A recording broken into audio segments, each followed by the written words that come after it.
عزیزان ملت اسلامیہ، یوں تو اللہ تبارک و تعالی کی بہت فرائض اور عبادتیں ہیں۔ روزہ رکھنا بھی ایک عبادت ہے، حج کرنا بھی عبادت ہے، اور زکوٰۃ دینا بھی ایک عبادت ہے۔ در حقیقت تخلیقی انسان کا مقصدی فرائض خداوندی اور عبادت ہے۔ رب تعالیٰ قرآن عظیم میں ارشاد فرماتا ہے وَمَا خَلَقْتُ الْجِنَّ وَالْإِنسَ إِلَّا لِيَعْبُدُونَ، یعنی ہم نے انسان اور جن کو اس لیے پیدا فرمایا تاکہ وہ ہماری عبادت کرے، تاکہ وہ ہماری بندگی کرے۔ تو پتہ چلا ہماری پیدائش کا مقصد ہی یہی ہے کہ ہم اپنے پروردگار عالم کی بندگی کریں۔ لیکن نماز تمام فرائض میں اہم الفرائض ہے، تمام عبادات میں افضل عبادت ہے۔ اسی لیے تو اللہ تبارک و تعالی نے قرآن عظیم میں بار بار نئے نئے عنوانات کے ساتھ نماز کا ذکر فرمایا ہے۔ کہیں ارشاد فرمایا اقیم الصلاۃ، یعنی نماز قائم کرو۔ کہیں اس طرح ارشاد فرمایا حافظوا علی الصلوات والصلاۃ الوسطی وقوموا للہ قانتین، یعنی نمازوں میں خصوصاً بیچ والی نماز یعنی عصر کی محافظت کرو اور اللہ کے حضور ادب سے کھڑے رہو۔ کہیں اس طرح ارشاد فرمایا وَأَمُرْ أَهْلَكَ بِالصَّلَاةِ وَالصَّبْرِ عَلَيْهَا، یعنی اپنے گھر والوں کو نماز کا حکم دیجیے اور خود بھی اس کا اہتمام کرتے رہیے۔ کہیں ارشاد ہوتا ہے ان الصلاۃ تنہی عن الفحشاء والمنکر، بے شک نماز بے حیائی اور بری باتوں سے روکتی ہے۔ عزیزان ملت اسلامیہ، آپ آج کے دور کا جائزہ لیں گے تو آپ کو پتہ چلے گا کہ انسان برائیوں کے دلدل میں بالکل پھنسا ہوا ہے۔ بڑے افسوس کا مقام ہے کہ ہم نے اپنی مسجدوں کو ویران کر دیا ہے۔ کیا کبھی آپ نے سوچا ہے کہ اپنے اس جرم عظیم کا رب تعالیٰ کو بروز حشر کیا جواب دو گے؟ آپ جانتے کہ آپ اس نبی کے امتی ہیں جس نے اللہ کا پیغام ہم تک پہنچانے کے لیے اپنے جسم اطہر پر پتھر کھائے ہیں۔ تم اس نبی کے چاہنے والے ہو جس نے مسجد نبوی کی تعمیر کے لیے اپنے گورے گورے نرم نازک ہاتھوں سے مسجد کی اینٹیں اٹھا کر مسجد کا ہمیں احترام اور مقام بتایا ہے۔ تم اس رسول اعظم کا کلمہ پڑھنے والے ہو جو پوری رات جاگ کر نمازیں پڑھتے اور ہماری مغفرت کے لیے دعائیں کرتے ہیں۔ حدیث گواہ ہے کہ میرے آقا علیہ السلام اتنی دیر تک کھڑے رہتے کہ آپ کے پائے مبارک میں ورم آ جاتا تھا۔ اور یہ کیوں تھا؟ شاعر کہتا ہے تمہارے ہی لیے تھا اے گناہگاروں سیاہ کارو، تمہارے یہ لیے تھا اے گناہگاروں سیاہ کارو، وہ شب بھر جاگنا اور صبح تک رونا محمد کا، وہ شب بھر جاگنا اور صبح تک رونا محمد کا۔ عزیزان ملت اسلامیہ، تم خدا کے اس نائب اعظم کے ماننے والے ہو جو آج قبر انور میں بھی ہماری بخشش و نجات کے لیے دعائیں مغفرت فرما رہے ہیں، اور کل بروز حشر بھی ہم گناہگاروں کی شفاعت کے لیے بے قرار رہیں گے۔ علامہ حسن رضا اسی کی ترجمانی فرما رہے ہیں، کہیں گے اور نبی اذهبوا الى غیری، کہیں گے اور نبی اذهبوا الى غیری، میرے حضور کے لب پر انا رہا ہوگا۔ عزیز بچے کو ماں جس طرح تلاش کرے، خدا گواہ یہی حال آپ کا ہوگا۔ کوئی کہے گا دعائی یا رسول اللہ، کوئی کہے گا دعائی یا رسول اللہ، تو کوئی تھام کے دامن مچل گیا ہوگا، تو کوئی تھام کے دامن مچل گیا ہوگا۔ کبھی ادھر سے کبھی ادھر سے کسی طرف سے صدا آئے گی حضور آؤ، کسی طرف سے صدا آئے گی حضور آؤ، نہیں تو دم میں غریبوں کا فیصلہ ہوگا، نہیں تو دم میں غریبوں کا فیصلہ ہوگا۔ عزیزان ملت اسلامیہ، تم اس علی شیر خدا کے چاہنے والے ہو جن کی ایک نماز قضا ہونے سے آنکھیں اشک بار ہو جاتی ہیں۔ تم اس سید الشہداء شہید اعظم امام عالی مقام کے چاہنے والے ہو جس نے میدان کربلا میں اس وقت بھی بھی نماز قضا نہ کی جس وقت ایک طرف 18 سال کے بیٹے نوجوان حضرت علی اکبر کی لاش نظر آ رہی تھی، آپ نے اس وقت بھی نماز قضا نہ کی۔ جب حضرت قاسم کی جوانی لٹ چکی تھی، آپ نے اس وقت بھی نماز نہیں چھوڑی۔ جب 6 ماہ کا بیٹا ننھا علی اصغر حلق پیتی حلق پر تیر کھا کر کوفیوں کے ظلم و ستم کا نشانہ بن چکا تھا، آپ نے اس وقت بھی نماز قضا نہ کی۔ جب عباس بھائی کے بازو کٹ چکے تھے، آپ نے اس وقت بھی نماز قضا نہ کی۔ جب آپ کا خود ہی جسم اطہر تیروں تلواروں سے زخمی اور چھلنی ہو چکا تھا، آپ نے نماز قضا نہ کی۔ سیدہ زینب اپنے بھائی کو خون میں نہایا ہوا دیکھ رہی تھی، لیکن آپ نے نماز قضا نہ کی۔ بچی سکینہ کی آہوزاری اور بے قراری عرش الہی کو لرزا رہی تھی، مگر آپ نے نماز قضا نہ کی۔ اے مسلمانوں، تم اس حسین اعظم کے چاہنے والے ہو جس نے میدان کربلا کے صحرا میں تپتے ہوئے ریت پر سجدہ کر کر اور سجدے میں اپنی گردن کو کٹوا کر اپنے نانا جان کی امت کو یہ درس دیا ہے کہ نہ مسجد میں نہ بیت اللہ کی دیواروں کے سائے میں نماز عشق ادا ہوتی ہے تلواروں کے سائے میں۔ تکبیر، نعرے رسالت، جلسہ عید میلاد النبی، مسلک اعلی حضرت فیضان اولیاء کرام، نعرے تکبیر، سبحان اللہ سبحان عزیزان اللہ۔ ملت اسلامیہ، رب تعالیٰ فرماتا یا ایھا الذین آمنوا استعینوا بالصبر والصلاۃ، یعنی نماز اور سب سے مدد طلب کرو۔ اب کس طریقے سے مدد طلب کی جاتی میں آپ کو یہ بتاؤں گا، لیکن سب سے پہلے آپ یہ جان لیں کہ جب ایک بندہ مومن رب تعالیٰ کی بارگاہ میں کھڑے ہو کر نماز پڑھتا ہے، جب وہ تکبیر تحریمہ کہتا ہے، تکبیر کہہ کر اپنے ہاتھوں کو باندھتا ہے، اس کی ادھر تکبیر ختم ہوتی ہے، ادھر اللہ تبارک و تعالیٰ اس کے تمام گناہوں کو معاف فرما دیتا ہے۔ جب وہ سبحانک اللہم پڑھ کر تعوذ یعنی اعوذ باللہ من الشیطان الرجیم پڑھتا ہے تو اس کے ایک ایک بال کے بدلے میں ایک ایک نیکی اس کے نام اعمال میں لکھ دی جاتی ہے۔ اور جب وہ سورہ فاتحہ کی تلاوت کرتا ہے تو مسلمانوں ایک حج و عمرہ کا اسے ثواب عطا کیا جاتا ہے۔ اور جب وہ سجدے میں جا کر سبحان ربی العظیم کی صدائیں لگاتا ہے تو اس کے تمام آسمانی کتابوں کے پڑھنے کا ثواب اسے ملتا ہے۔ اور پھر اس کے بعد سمیع اللہ لمن حمدہ کہہ کر جب وہ کھڑا ہو جاتا ہے تو پروردگار عالم اسے رحمت کی نگاہ سے دیکھتا ہے۔ پھر وہ سجدے میں جاتا ہے اور سبحان ربی الاعلیٰ کی صدائیں لگاتا ہے۔ تو کیا آپ جانتے ہیں عزیزان ملت اسلامیہ، اللہ تبارک و تعالیٰ اسے تمام جنات اور تمام انسان کی تعداد کے موافق ثواب عطا فرماتا ہے۔ پھر اس کے بعد جب وہ سلام پھیرتا ہے تو اس کے لیے جنت کے 8 دروازے کھول دیے جاتے ہیں۔ جس طرح سے وہ جائے جنت میں کسی بھی دروازے سے داخل ہو جائے۔ عزیزان ملت اسلامیہ، یہ نماز کی برکت ہے، یہ نماز کی اہمیت ہے۔ میں آپ کو بتانا چاہتا ہوں حدیث پاک میں آیا ہے کہ اللہ تبارک و تعالی ایسے شخص کو 5 چیزوں سے سرفراز فرماتا جو نماز کی پابندی کرتا ہے۔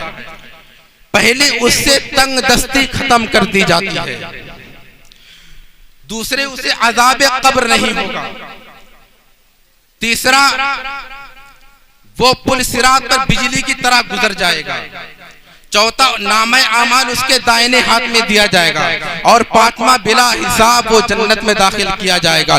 اور جو نمازوں میں سستی کرتا ہے، نمازوں کو جان بوجھ کر ترک کرتا ہے، اللہ تعالیٰ اسے 15 مصیبتوں میں مبتلا فرمائے گا۔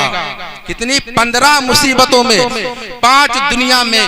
پہلی اس کی عمر سے برکت چھین لی جاتی ہے، اس کے چہرے سے صالحین کی نشانی مٹ جائے گی، اس کے کسی بھی اجر کا اللہ تبارک و تعالی بدلہ نہیں دے گا، اس کی دعا آسمانوں تک بلند نہیں ہوگی، اور نیک دعا میں اس کا کوئی حصہ نہیں ہوگا۔ پھر اس کے بعد جب مرنے کے وقت آئے گا تو اسے 3 مصیبتیں پیش آئیں گی۔ وہ ذلیل ہو کر مرے گا، بھوکا مرے گا اور پیاسا مرے گا۔ روایتوں میں یاد آتا ہے کہ اس کو اگر تمام سمندر کا پانی پلا دیا جائے تب بھی اس کی پیاس نہیں بجھے گی۔ عزیزان ملت اسلامیہ، اس کے بعد جب قبر کا معاملہ آئے گا، قبر میں اس کو عذاب دیے جائیں گے۔ سب سے پہلے کہ قبر اس پر تنگ کر دی جائے گی کہ یہاں تک کہ اس کی پسلیاں ایک دوسرے میں پیوست ہو جائیں گے۔ اس کے بعد اس کی قبر پر آگ بھڑکائی جائے گی جس کی انگاروں پر وہ رات دن لوٹتا رہے گا. پھر اس کی قبر میں ایک اژدہا مقرر کیا جائے گا جو بجلی جیسی آواز میں میت سے ہم کلام ہوگا اور کہے گا میرے رب کا حکم ہے میں تجھے نماز چھوڑنے کے بدلے میں صبح ہوتے شام تک ڈستا رہوں. جب وہ میت کو ڈسے گا روایتوں میں آتا ہے کہ میت 70 ہاتھ زمین میں دھس جائے گی. عزیزان ملت اسلامیہ قبر سے جب نکلے گا تو اسے مصیبتیں پیش آئیں گی. سب سے پہلی مصیبت یہ ہوگی کہ اللہ کی ناراضگی ہوگی, حساب میں سختی ہوگی اور اس کے بعد وہ جہنم میں ڈال دیا جائے گا.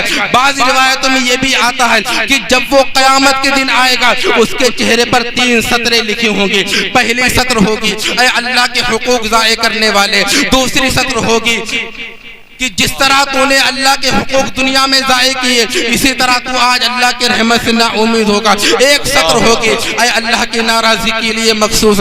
عزیزان ملت اسلامیہ میں آپ کو بتانا چاہتا ہوں رب تعالیٰ قرآن عظیم میں فرماتا ہے ان الصلاۃ تنہی عن الفحشاء والمنکر, بے شک نماز بے حیائی اور بری باتوں سے روکتی ہے. دوسرے مقام پر رب تعالیٰ فرماتا ہے یا ایھا الذین آمنوا استعینوا بالصبر والصلاۃ, یعنی اے ایمان والو نماز اور صبر سے مدد طلب کرو. میں آپ کو بتانا چاہتا ہوں کس طریقے سے جو ہے وہ نماز اور عبادت سے مدد طلب کی جاتی ہے اور صبر سے مدد طلب کی جاتی ہے. کسی شہر میں ایک بڑا ہی عابد الزاہد شخص رہتا تھا لیکن غربت کا عالم تھا. شب و روز اس کے جو ہے وہ یادی الہی میں نکل جاتے تھے, شب و روز وہ یادی الہی میں مشغول رہتا تھا. ایک دن بیوی کا پیمانے ضبط پھوٹ پڑا اور وہ شوہر کے پاس چلانا اس نے شروع کر دیا کہ ان طویل سجدوں سے تمہیں کیا حاصل ہوگا, بچے بھوک سے نڈال ہو رہے ہیں, آخرکار کب جاؤ گے تم کمانے کے لیے, کب مزدوری لے کر آؤ گے. جب صبح کا وقت قریب آتا ہے تو بیوی جو ہے اس کے اپنے شوہر کو اٹھا کر وہ شہر میں بھیج دیتی ہے. بیچارہ شوہر جو ہے وہ ہانپتا کانپتا ہوا شہر کے چوراہے پر بیٹھ جاتا ہے جہاں پر مزدوروں کی قطار لگی ہوئی تھی. ضرورت مند لوگ آتے ہیں, توانا اور طاقتور مزدوروں کو اپنے ساتھ لے کے چلے جاتے ہیں لیکن اس بیچارے کی طرف کوئی توجہ نہیں کرتا. اب یہ شخص کیا کرتا ہے میں آپ کو بتاؤں. یہ شخص پاس ہی میں مسجد میں داخل ہو جاتا ہے اور پورے دن عبادت الہی میں مشغول رہتا ہے. جب عشاء کی نماز پڑھ کے فارغ ہوتا ہے اپنے گھر کی طرف قدم بڑھا رہا ہے. ڈر کی وجہ سے قدم چل نہیں رہے ہیں. سوچ رہا ہے کہیں بیوی نے ہم سے سوال کر لیا کہ مزدوری کتنی لے کر آئے ہو تو میں اسے کیا جواب دوں گا. عزیزان ملت اسلامیہ وہ گھر کے اپنے دروازے پر پہنچتا ہے. بیوی پوچھتی ہے ہاں آ گئے, ہاں میں آ گیا, کتنی مزدوری لے کر آئے ہو. وہ اس کا شوہر کہتا ہے کہ آج میرے مالک نے مجھے مزدوری نہیں دی ہے. تو اس نے کہا کل وہ 2 دن کی مزدوری ہمیں دے دے گا. چنانچہ دوسرا دن بھی اسی طرح گزر جاتا ہے. وہ جاتا ہے اور وہاں پر چوراہے پر بیٹھ جاتا ہے. ضرورت مند لوگ آتے ہیں وہ اسی طرح طاقتور مزدوروں کو اپنے ساتھ میں لے کے چلے جاتے ہیں. یہ بیچارہ آج بھی رہ جاتا ہے. آج پھر اس نے ایسا ہی کیا, پاس والی مسجد میں جا کر عبادت الہی میں مشغول ہو گیا. لیکن آج یہ سوچ رہا ہے کہ آج تو بیوی سے میں نے وعدہ کیا تھا کہ کل 2 دن کی مزدوری میں لے کر آؤں گا. اگر بیوی نے مجھ سے پوچھ لیا میں اپنی بیوی کو کیا جواب دوں گا. عزیزان ملت اسلامیہ گھر کی طرف قدم بڑھا رہا ہے, پیروں میں زنجیریں پڑ گئی. اس طریقے سے وہ رک جاتا ہے, اپنے دروازے پر پہنچتا ہے اور سر کو نیچے جھکائے ہوئے کھڑا رہتا ہے. بیوی آتی ہے کہتی ہاں مزدوری لے کر آ گئے. اس کے بعد شوہر کہتا ہے نہیں لے کر آیا ہوں, میرے مالک نے کہا ہے میں کل 3 دن کی مزدوری آپ کو دے دوں گا اور 3 دن کی مزدوری کا حساب برابر کر دوں گا. اس کا شوہر کہتا ہے میری مالک کی امانت داری اور دیانت داری سارے علاقے میں مشہور ہے. عزیزان ملت اسلامیہ بیوی اس بار صبر کا گھونٹ پی کر سو جاتی ہے اور صبح سویرے اٹھتی ہے. اس کو اس بار تھیلا دے کر اسے روانہ کرتی ہے کہ اس بار خالی ہاتھ نہ آئیے گا. چنانچہ اس کا شوہر جو ہے اسی چوراہے پر پہنچتا ہے. آج بھی پورا دن نکل گیا, اس کو کسی نے کام پہ نہیں لگایا. اب یہ ٹوٹ چکا تھا بالکل. اب یہ جنگل کی طرف نکل جاتا ہے اور جھاڑیوں میں چھپ کے رونے لگتا ہے. لرزتی آواز میں اپنے پروردگار عالم کی بارگاہ میں عرض کرتا ہے اے پروردگار عالم میں 3 دن سے روزے کی تلاش میں بھٹک رہا ہوں مگر مجھے کسی نے کام پہ نہیں لگایا ہے. اے پروردگار عالم لے دے کہ میں تیری ہی بارگاہ میں آیا ہوں. میرے مولا میں تیری نعمتوں کا شکر ادا نہیں کر سکتا ہوں. مزید اور کرم فرما دے پروردگار عالم. شام کا وقت ہو جاتا ہے, رفتہ رفتہ عشاء کا وقت ہو جاتا ہے, تو وہ گھر جانے لگتا ہے. گھر کو جانے کے وقت وہ کیا کرتا ہے, اپنے تھیلے میں اسی جنگل کی ریت کو بھر لیتا ہے. عزیزان ملت اسلامیہ, یہ سوچ کر کہ بیوی پہلی نظر میں دیکھے گی, خالی ہاتھ تو نہ دیکھے گی. جب وہ گھر پہ جاتا ہے, اس بار کیا ہوتا ہے میں آپ کو بتاؤں. جب وہ گھر پہ جاتا ہے, آپ بالکل آنکھیں جھکی ہوئی ہیں, سر شرم سے جھکا ہوا ہے. بیوی آتی ہے, بیوی کہتی ہے, اس بار بیوی کا رویہ بالکل بدلا ہوا ہے. بیوی کہتی ہے آپ باہر کیوں کھڑے ہو, آپ اندر آئیے نا. اس کو محبت سے ہاتھ پکڑ کر تخت پر بیٹھاتی ہے اور اندر جاتی ہے. ایک ریشمی کپڑے میں ڈھکی ہوئی تھالی لے کر آتی ہے, وہ اپنے شوہر کو دکھاتی ہے. آپ جانتے ہیں اس میں کیا تھا, اس میں 50 اشرفیاں تھیں. اپنے شوہر کو سارا معاملہ وہ بتاتی ہے کہ آئے میرے شوہر نامدار, ایک نوجوان خوبرو آیا تھا, اس نے کہا میں تیرے شوہر کی مزدوری لے کر آیا ہوں, اب اپنے شوہر کو پریشان مت کرنا. اتنا سنتے ہی شوہر سجدے میں گر جاتا ہے. جب شوہر اس سجدے میں گرتا ہے, بیوی کہتی ہے آخر بتاؤ یہ معاملہ کا کیا ہے. تو شوہر کہتا ہے سنو اپنے کان سے غفلت کا پردہ اٹھاؤ, میں آپ کو بتاتا ہوں میں کسی کی مزدوری نہیں کرتا تھا, میں نے تینوں دن اپنے رب کو یاد کیا ہے. اتنا سنتے ہی بیوی بھی سجدے میں گر جاتی ہے. اور اللہ رب العزت کا یہ کرم دیکھیے, اللہ رب العزت بیوی کو بھی ذاکرین میں شامل فرما لیتا ہے. عزیزان ملت اسلامیہ, یہ ہے نماز کی برکت, یہ ہے نماز کی اہمیت. پروردگار عالم نے ارشاد فرمایا ہے ان الصلاۃ تنہی عن الفحشاء والمنکر. بس میں آپ کے 2 منٹ اور لوں گا اور اپنی جگہ لیتا ہوں. حضرت امام غزالی حجت الاسلام, امام غزالی اپنی کتاب مکاشفۃ القلوب میں ایک واقعہ تحریر فرماتے ہیں. آپ فرماتے ہیں کہ حضرت موسیٰ علیہ السلام کا زمانہ ہے. حضرت موسیٰ علیہ السلام کی بارگاہ میں ایک عورت آئی.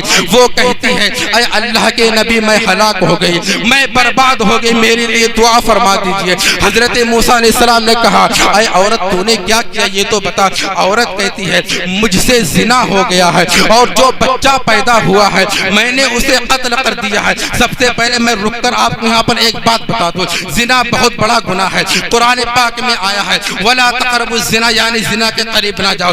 زنا بے حد ہی بہت بڑا گناہ ہے. میں نے یہ بات آپ کو اس لیے بتا دی تاکہ آگے چل کر یہ واقعہ آپ کو جلدی سمجھ میں آ جائے. عزیزان ملت اسلامیہ, حضرت موسیٰ علیہ السلام پوچھتے ہیں آخر تو نے ایسا کون سا گناہ کیا ہے. وہ عورت کہتی ہے مجھ سے زنا ہوا ہے اور جو بچہ پیدا ہوا میں نے اسے قتل کر دیا. حضرت موسیٰ علیہ السلام جلیل القدر پیغمبر تھے, آپ کو جلال آتا ہے. آپ فرماتے ہیں اے بدبخت نکل جا یہاں سے, کہیں تیری نحوست کی وجہ سے آسمان سے آگ نازل نہ ہو جائے اور ہمیں بھی نہ جلا دے. اتنی میں جبریل امین علیہ السلام بارگاہ موسیٰ میں حاضر ہوتے ہیں اور کہتے ہیں موسیٰ پروردگار عالم فرماتا ہے تم نے ایک توبہ کرنے والی کو کیوں واپس کر دیا, کیا تم نے اس سے بڑا گناہگار نہیں دیکھا.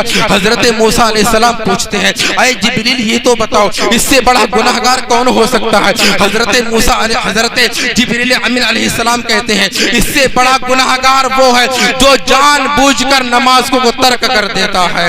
عزیزان ملت اسلامیہ, اسی کتاب میں امام غزالی ایک واقعہ اور نصیحت آمد واقعہ تحریر فرماتے ہیں. بس 1 منٹ آپ کا لوں گا. اسی کتاب کے نیچے ایک ناصحانہ بے حد ناصحانہ آمد ایک واقعہ آپ تحریر فرماتے ہیں کہ کیا ہوتا ہے. ایک شہر میں کسی لڑکی کا انتقال ہو جاتا ہے. جب اسے دفن کرنے کے لوگ جاتے ہیں تو اچانک کیا ہوتا ہے اس کے بھائی کی تھیلی یا کوئی قیمتی چیز قبر میں ہی رہ جاتی ہے. اس کے بعد بھائی جب گھر پہ واپس آتا ہے اور اپنی تھیلی کو گھر میں دیکھتا ہے تو اس کو نہیں ملتی ہے. جب یاد آتا ہے تو سوچتا ہے شاید میری تھیلی جو ہے وہ قبر میں رہ گئی ہے. وہ اپنے چند دوستوں کے ساتھ قبرستان پہنچتا ہے, اپنے بھائی کی قبر کو, اپنی بہن کی قبر کو کھودتا ہے. کیا دیکھتا ہے اس میں کہ بہن کی قبر سے آگ کے شعلے نکل رہے ہیں. وہ روتے ہوئے اس نے قبر کو بند کر دی. گھر پہ واپس آیا دوڑتا ہوا اپنی ماں کے پاس, ماں سے پوچھا یہ بتا ماں میری بہن ایسا کون سا عمل کرتی تھی جس کے ذریعے سے اسے یہ عذاب ہو رہا ہے. اس کی ماں نے کہا بیٹا تیری بہن نماز تو پڑھتی تھی مگر نماز میں سستی کرتی تھی, وقت کو نکال کر پڑھتی تھی. عزیزان ملت اسلامیہ, یہ تو اس کا حال ہے جو نماز تو پڑھتی تھی, لیکن ان کا حال کیا ہوگا جو سرے سے نماز ہی نہیں پڑھتے ہیں. اے پروردگار سرکار عالم میں تجھ سے پنجگانہ نماز کو سن کے صحیح وقتوں پر خشوع اور خضوع کے ساتھ ادا کرنے کی توفیق طلب کر رہا ہوں۔ اے میرے مولا ہم سب کو پنجگانہ بجماعت خشوع اور خضوع کے ساتھ نماز کا عادی بنا۔ استغفر اللہ ربی من کل ذنب واتوب الیہ وما علینا الا البلاغ۔ السلام علیکم ورحمۃ اللہ۔ لا الہ الا اللہ محمد رسول اللہ۔ احمد رضا کو اللہ تبارک و تعالی نے ہندوستان میں مسلمانوں کے دین و ایمان کا محافظ بنایا۔ اس کے بارے میں ایک نعت پاک آپ سماعت فرما لیں جو پورے ہندوستان میں بر صغیر ہند و پاک میں گنگنائی جاتی ہے، پڑھی جاتی ہے، ریڈیو سے آپ سنتے ہیں، بچے خوب پڑھتے ہیں اس کو۔ چند اشعار آپ سماعت فرما لیں کہ اعلیٰ حضرت فرماتے ہیں کہ سب سے اولا و اعلیٰ ہمارا نبی ورفعنا لک ذکرک۔ اسی کی ترجمانی اللہ عز و جل فرماتا ہے کہ اے محبوب ہم نے آپ کے لیے آپ کے ذکر کو بلند فرمایا۔ کہہ دو سبحان اللہ۔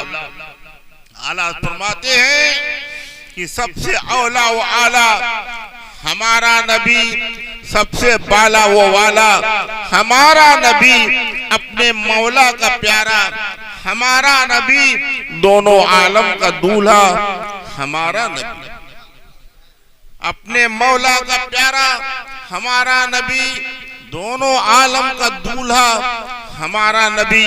اور پھر فرماتے ہیں کہ خلق سے اولیاء، اولیاء سے رسول، خلق سے اولیاء، اولیاء سے رسول، اور رسولوں سے اعلیٰ ہمارا نبی۔